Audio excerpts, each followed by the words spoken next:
నిత్యుడకు సర్వాధిపతి అయిన గొప్ప దేవుని నామంలో మీ అందరికీ నా హృదయపూర్వక శుభములు. ఈ రోజు మన ధ్యానం లూకాసు వార్త 2వ అధ్యాయం 8 నుంచి 14 వచనాల వరకు ఒకసారి చదువుదామా. 8వ వచనం నుంచి, ఆ దేశంలో కొందరు గొర్రెల కాపర్లు పొలంలో ఉండి రాత్రి వేళ తమ మందను కాచుకుంటుండగా ప్రభు దూత వారి యొద్దకు వచ్చి నిలిచెను. ప్రభు మహిమ వారి చుట్టూ ప్రకాశించినందున వారు మిక్కిలి భయపడిరి. అయితే ఆ దూత, భయపడకుడి, ఇదిగో ప్రజలందరికీ కలగబో మహా సంతోషకరమైన సువర్తమానం నేను మీకు తెలియజేయుచున్నాను. దావీదు పట్టణమందు నేడు రక్షకుడు మీ కొరకు పుట్టి ఉన్నాడు. ఈయన ప్రభువైన క్రీస్తు. దానికి ఇదే మీ కానవాలు. ఒక శిశువు పొత్తిగుడ్డలతో చుట్టబడి ఒక తొట్టిలో పండుకుని మీరు చూచితురని వాడితో చెప్పెను. వెంటనే పరలోక సైన్య సమూహము ఆ దూతతో కూడా నుండి 14వ వచనంలో, ఈ రోజు ధ్యాన భాగంలోని చివరి వచనంలో, సర్వోన్నతమైన స్థలములలో దేవునికి మహిమయు ఆయనకి ఇష్టలైన మనుషులకు భూమి మీద సమాధానమును కలుగునుగాక అని దేవునికి స్తోత్రము చేయుచుండెను. ఈ రోజు మన ధ్యాన భాగంలోని మొదటి వచనం అంటే 8వ వచనాన్ని మనం చూస్తే, ఆ దేశంలో కొందరు గొర్రెల కాపర్లు పొలంలోని రాత్రి వేళ తమ మందను కాచుకొంచుండగా అని చదువుతున్నాం. చాలా సార్లు ఈ వాక్యాన్ని చిన్నప్పటి నుండి కనీసం మనలో కొంతమందిమైనా విన్నదేంటి, చూసిందేంటి అని అంటే, గొర్రెల కాపర్లు రాత్రి వేళ చలి కాచుకొంచుండగా అన్నట్లుగా విన్నాం. చూసిందేంటి అని ఎందుకన్నానంటే, చాలా సార్లు స్కిట్స్ లో, డ్రామాలో, క్రిస్మస్ డ్రామాస్ లో గొర్రెల కాపర్లు చలి కాచుకోవడం మనం చూస్తాం. కానీ ఇక్కడ రాత్రి వేళ తమ మందను కాచుకొంచుండగా అని రాయబడింది. ఎప్పుడు మనం వాక్యంలో ఉన్న సంగతులు ఎవరో చెప్తే కాదు గాని అక్కడ ఏముందో స్వయంగా మనమే పరిశీలించి అలా ఉందో లేదో తెలుసుకోవాలి. ఎందుకంటే ప్రతిదానికి మనకు ఆధారం దేవుని లేఖనమే.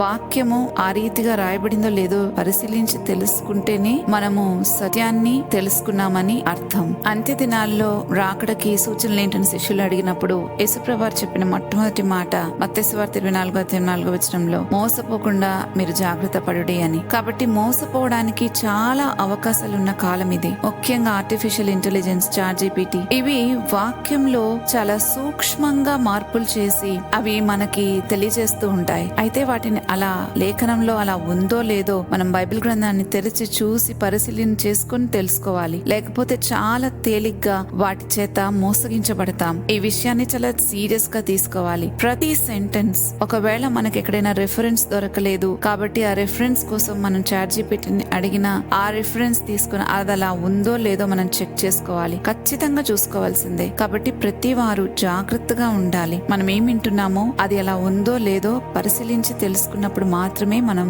సత్యమందు ప్రతిష్ఠ చేయబడగలం. లేకపోతే చాలా రకాలుగా మోసగించబడే అవకాశాలు మనకున్నాయి. ఇది గ్రహించాలని నేను విన్నవించుకుంటున్నాను. ఇంకా దూత వారి యొద్దకు వచ్చి నిలవగానే ప్రభువు మహిమ వారి చుట్టూ ప్రకాశించినందున వారు మిక్కిలి భయపడిరి అని 9వ వచనంలో మనం చూస్తాము. నిజమే, దేవుని మహిమ ఎదుట ఎవ్వరూ నిలవలేకపోయేవారు. దేవుని మహిమను చూసిన భక్తులందరూ ఆ మహిమ ఎదుట నిలవలేకపోవడం, మనం వారి దీన స్థితిని వారికి అర్థం అవటం మన బైబిల్ గ్రంథం అంతా కూడా చదువుతాం. ఆదికాండం నుంచి ప్రకటన పుస్తకం వరకు. ఆదికాండంలో అబ్రహాము ఆ రీతిగా ప్రవర్తిస్తే, ప్రకటన పుస్తకంలో యోహాను, మనిషి కుమారుని చూసిన యోహాను చచ్చిన వాని వలె పడి ఉండటం ప్రకటన పుస్తకంలో 1వ అధ్యాయంలో మనం చదవగలం. అలాగే ఇక్కడున్న గొర్రెల కాపర్లు కూడా ఆయన మహిమ వారి చుట్టూ ప్రకాశించగా వారు చాలా భయపడినట్లుగా మనం చూస్తున్నాం. నిజమే, ఆయన మహిమ ఎదుట ఎవ్వరు కూడా నిలవలేరు. కానీ ఇక్కడ ఒక విషయం మనం అర్థం చేసుకోవాలి. పూర్వకాలంలో అయితే ఆయన తన ప్రవక్తల ద్వారా, దేవదూతల ద్వారా మనతో మాట్లాడారు. కానీ ఇప్పుడైతే క్రీస్తు ద్వారా మనతో మాట్లాడుతూ ఉన్నారు. ఎవరిలో అయితే ఆత్మ తిరిగి జన్మిస్తుందో వారందరిలో క్రీస్తు విశ్వాసము ద్వారా వారిలోనే నివసిస్తూ ఉన్నారు. గనుక దేవుని మహిమ మనలోనే ఉంది. ఇప్పుడు మరి మనల్ని మనం ఎంతో తగ్గించుకోవాలి కదా. మన చుట్టూ ప్రకాశించినప్పుడే, ఆకాశంలోనూ మేఘంలోనూ దేవుని మహిమ కనిపించినప్పుడే వారు దాని ఎదుట నిలవలేకపోయినప్పుడు, మరి మనలో దేవుని మహిమ ఉన్నప్పుడు ఎంతగా మనల్ని మనం తగ్గించుకుని ఉండాలి. అప్పుడే దేవుని మహిమ మనలో నుండి బయటకు రాగలదు. లేకపోతే మనమే డామినేట్ చేసేస్తాము. దేవుని మహిమను బయటకు రానివ్వకుండా మనల్ని మనం హెచ్చించుకుంటూ ఉంటే మనము దేవుని పిలుపుకు తగినట్లుగా పనిచేయట్లేదని అర్థం. ఎందుకంటే మనం పిలువబడిందే క్రీస్తు మహిమ కొరకు, ఆయన స్వరూపంలోనికి మార్చబడటం కోసం, క్రీస్తు దేవుని యొక్క స్తోత్రములను ప్రచురపరచడం కోసం. ఈ పని జరగనప్పుడు మన జీవితాలిక వ్యర్థమే కదా. వ్యర్థంగా మనం బ్రతుకుతున్నామనే కదా. దేవుని ఉద్దేశం మనలో నెరవేరనంత మట్టుకు మన జీవితాలు వ్యర్థమే. మనం ఒక ఉద్దేశంతో ఒక వస్తువుని తయారు చేసినప్పుడు ఆ ఉద్దేశము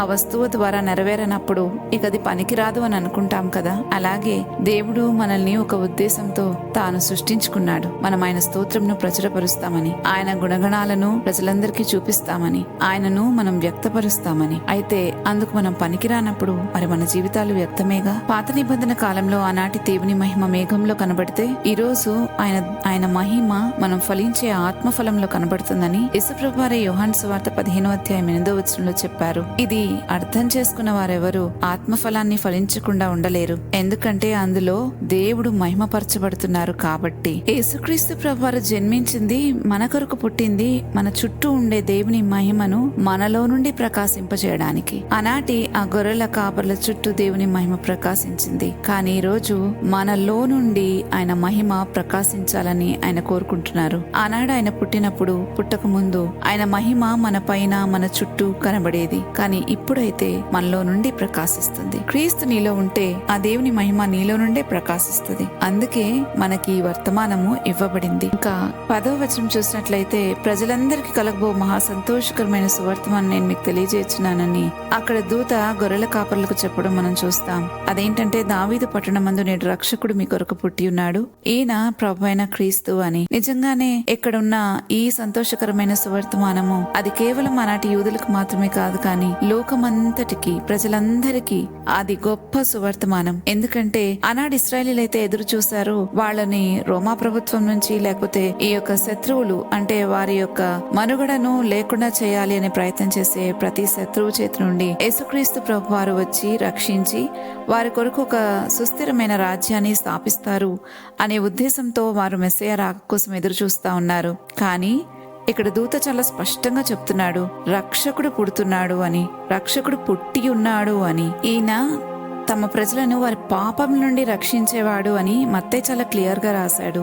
సో ఈయన పుట్టిన కారణం ఏంటి అనంటే, మనలందరినీ మన పాప బానిసత్వం నుంచి విడిపించడానికి, మనలో గొప్ప మారు మనసు పుట్టించి దేవుని చిత్తాన్ని బట్టి బ్రతికే అవకాశం మనకు కల్పించడానికి, ఇంకా దానికి మించి మనలోని ఆత్మను తిరిగి జన్మింపచేయడానికి. ఇవన్నీ ఈయన చేయవలసిన కార్యాలు. అయితే ప్రజలు ఎదురు చూస్తా ఉన్నారు ఆయన ఒక రాజ్యాన్ని స్థాపిస్తారు అని. కానీ అది కూడా జరుగుతుంది, ఒక దినాన జరగబోతుంది. ఆ విషయాన్ని గురించి కూడా ప్రభు రాయించారు. అయితే నేడు ప్రస్తుతం మనకి జరుగుతున్న గొప్ప రక్షణ కార్యం ఏంటి అని అంటే, ఈ లోక ఆశల నుంచి, అంటే శరీరాశ, నేత్రాశ, జీవపు డంభం నుంచి దేవుడు మనల్ని విడిపించి ప్రతి పాపం యొక్క శిక్షను తాను భరించి మనలను నిత్యము తనతో జీవింపచేయటానికి ఆయన వచ్చారు. ఎవరైతే ఆయన సొంత రక్షకునిగా అంగీకరిస్తారో వారందరూ కూడా ఇక మరణాన్ని గురించి భయపడాల్సిన అవసరం లేదు. ఎందుకంటే శరీరం మనైనది వెనుకటి వల్లే మన్నైపోయినా ఆత్మ తాను దయచేసిన దేవుని వద్దకు చేరుకుని నిరంతరము అక్కడ దేవునితో పాటు నివసిస్తుంది. కాబట్టి అక్కడ మనకు నివాసాలు ఉన్నాయని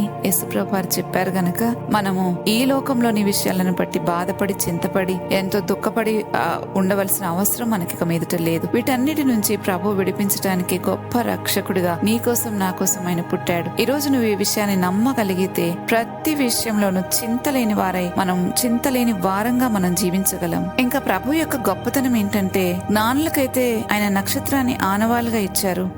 గొర్రెల కాపర్లకు ఒక శిశువును పొత్తిగుడ్డలతో చుట్టబడి ఒక తొట్టిలో పండుకొని ఉండటం మీరు చూస్తారని ఆ యొక్క ఆనవాలుని గొర్రెల కాపర్లకు ఇచ్చారు. ప్రభువు ప్రతి ఒక్కరికి అర్థమయ్యే విధంగా దేవుని సంగతులను ఆయన వారికి వివరిస్తారు. ఎందుకంటే ఆయనకు ధనిక, పేద అనే తారతమ్యం లేదు. ఎవరిలో ఉన్న ఆత్మ అయినా ఆయన దయచేసిన ఆత్మే గనక ఆయనకి ప్రతి వారి పట్ల సమానమైన ప్రేమ కలిగిన వాడు. ఆయనకైతే భూమి మీద ఎవ్వరి విషయంలోనూ ఎటువంటి తారతమ్యం లేదు. ఆయన అందరినీ సమానంగా ప్రేమించారు. ఒకవేళ మనము ఆ తారతమ్యాన్ని చూపిస్తే మనం దేవునితో కలిసి పనిచేసిన వారం అవ్వం, ఆయనకు విరోధులం అవుతాం. ఎందుకంటే ఆయన దగ్గర నుండి వచ్చిన వారిని మనం తృణీకరిస్తున్నాం కాబట్టి. దేవుని తృణీకరించినట్లే మనం అలా చేస్తే దేవుని తృణీకరించినట్లే. అందుకే సౌలుతో యేసుప్రభు వారు కనిపించి అంటారు, సౌలా సౌలా నన్నేలా హింసిస్తున్నావు అని. అంటే తన వారిని హింసిస్తే ఆయన్ని హింసించినట్లే కదా. అలాగే తన వద్ద నుంచి వచ్చిన ఆత్మను మనం తృణీకరిస్తే ఆయనను తృణీకరించినట్లే కదా. కనుక ప్రతి విషయంలోనూ మనం చాలా జాగ్రత్తగా ఆలోచించుకోవాలి. యేసుప్రభు వారు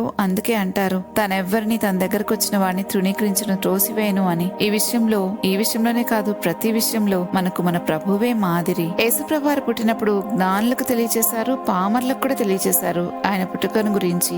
భక్తిపరులకు, భక్తిహీనులకు, శత్రువులకు, మిత్రులకు అందరికీ తెలుపబడింది. కారణం ప్రభు యొక్క ఉద్దేశం సర్వలోకానికి సువార్త ప్రకటించబడాలని. ఎందుకంటే అందరూ పాపం చేసి చేసి దేవుడు అనుగ్రహించే మహిమను పొందలేకపోతా ఉన్నారు. దేవుడేమో తన మహిమను అందరిలో నుండి ప్రకాశింపచేయాలని ఆయనకు ఆశ, ఆయన కోరిక అది, ఆయన ఉద్దేశం కూడా అదే మనుషుల పట్ల. ఒకవేళ అలా మనం ప్రకాశించలేకపోతే, ఆయన మహిమను చూపించలేకపోతే మనం నిజంగా మన జీవితాలను వ్యర్థం చేసుకున్నట్లే, దేవుని ఉద్దేశం మన పట్ల ఎట్టి పరిస్థితిలో నెరవేరనట్లే. కాబట్టి మనం జాగ్రత్తగా దీని గురించి ఆలోచించి ఆయన మహిమను ప్రచురపరిచే వారంగా మనం ఉండగలిగితే, ప్రభువు మన పట్ల ఏ ఉద్దేశం అయితే కలిగి ఉన్నాడో ఆ ఉద్దేశం సఫలపడినట్లే, ఇంకా మన జీవితాలు నిజంగా సఫలీకృతమైనట్లే. తర్వాత 14వ వచనంలో చూస్తే, సర్వోన్నతమైన స్థలంలో దేవునికి మహిమయు ఆయనకి ఇష్టలైన మనుషులకు భూమి మీద సమాధానము కలుగును గాక అని దేవదూతల స్తుతి చేయడం మనం చూస్తాం. అయితే చాలా మందికి దేవదూతల స్తోత్రంలో ఒక అనుమానం ఉంటది. ఎందుకు? ఆయన అందరి కోసం కదా వచ్చారు, ఆయన లోకరక్షకుడు కదా, అందరూ అంతటా మారుమనసు పొందుకోవాలని దేవుని చిత్తం కదా, మరి ఎందుకు ఆయనకి ఇష్టలైన మనుషులకే భూమి మీద సమాధానం అని అంటున్నారు అనే అనుమానము కొందరికైనా లేకపోలేదు. అయితే ఇక్కడ మనం ఒక విషయాన్ని అర్థం చేసుకోవడానికి ప్రయత్నం చేయాలి. అందరికీ సమాధానం కలగడమే దేవుని చిత్తము, దేవుని ఉద్దేశం కూడా. కానీ ఇక్కడ ఎందుకు ఆయనకి ఇష్టలైన మనుషులని రాసింది అని అంటే, ఒక విషయాన్ని మనం అర్థం చేసుకోవాలి. దేవుడు ఎవరి జీవితంలోనూ ఏది బలవంతంగా జరిగించడు అన్న సంగతిని. కాబట్టి నీకు ఇష్టం లేదు అని నువ్వు అనుకుంటే నీ చేత బలవంతంగా ఆయనకి ఇష్టమయ్యేలాగా చేసుకోడు. అది నువ్వు నిర్ణయించుకోవాల్సిందే. ఎవరికి వారమే మనం నిర్ణయించుకోవాలి, నేను ఆయన ఇష్టపడాలా లేదా అన్నది. అయితే ఇష్టపడటానికి కారణాలు చాలా స్పష్టంగా మనకు కనబడుతున్నాయి. ఆయన జన్మించింది, ఆయన మరణించింది, తిరిగి లేచింది, అన్ని కూడా మనల్ని పాపం నుంచి శాపం నుంచి విడిపించి మనం నిత్యము ఆయనతో కలిసి జీవించేలాగా, మన ఆత్మ నశించిపోకుండా ఉండడానికనే ఆయన వచ్చారు, ఆయన పుట్టారు. కాబట్టి ఇదంతా కూడా అంటే ఆయన చేసిన కార్యం అంతా కూడా మన కోసమే, మనం తిరిగి దేవునితో సమాధాన